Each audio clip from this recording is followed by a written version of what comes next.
Shoulder problems when lifting overhead? Let's talk about that. We'll find a solution.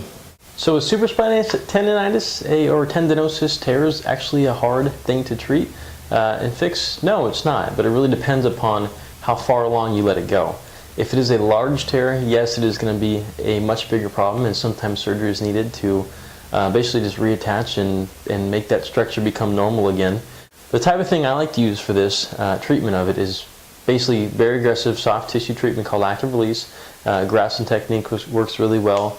Deep tissue massage works really well, but you need to make sure to actually get into these spots where the problem is, and I think that's the fault that a lot of people fall into, is that they might get worked on and they don't find any relief, but it's mainly because they don't actually have their hands in the correct spot. What we're going over today is actually an introduction or preview to a book that we put out called The Prevention of Overuse and Sports Injuries. You can find it on the iBook store. You can find it also on Lulu. Check out our website. There'll be a link to it and you can download it to your e-reader. But basically we're going through supraspinatus tendonitis, which is one of the injuries that we've highlighted in there, as well as quite a few others. But we're looking at common sports and overuse injuries that you're going to find in high school and college level athletes. One thing we've come along with actually since we've made that book is the Theracane. The Theracane is actually a very useful thing. You can get it fairly cheap. It's basically just this. You can find it on Amazon. But basically you need to find a way to manipulate and work that soft tissue, the supraspinatus, as well as some of the surrounding musculature. Basically, but you don't want to hurt yourself. But you basically need to affect the muscle belly to start to affect some of the tendon, which you can't actually reach on your own. But basically, you just dig it in here, find the area where the supraspinatus is, and you can produce some of those same movements. They're going to get effective treatment on you if you actually went in somewhere. I do recommend you go in somewhere to get worked on. No ifs, ands, or buts. You'd rather pay a CPA to do your taxes rather than do it yourself. Same thing goes for this. You need to make sure to get the book is called Prevention of Overuse and Sports Injuries.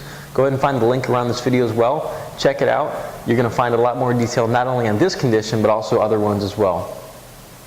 What we're looking at with supraspinatus tendonitis is really just a pinching, and if you can see my cursor here, it's a pinching of structures underneath this area. This is the Acromion Process. If you actually feel your shoulder, the tip on the outside part where that divot is, it's a bony area called the Acromion Process right here. This is a front view. Here's a back view over here. Here's the same Acromion Process.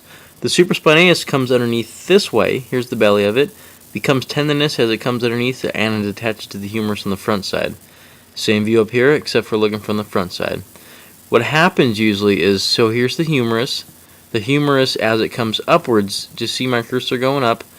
As the arm comes up this way, the ball right here, the actual shoulder, should be rolling downward as well as sliding down. Sliding down is what preserves this space. The space isn't very big. So as this shoulder, imagine this humeral head coming upward and eventually pinching onto this acromion process, it would squash everything in between, basically causing rips and tears and frays and all that kind of nasty stuff. Don't forget to check out our ebook at the website below.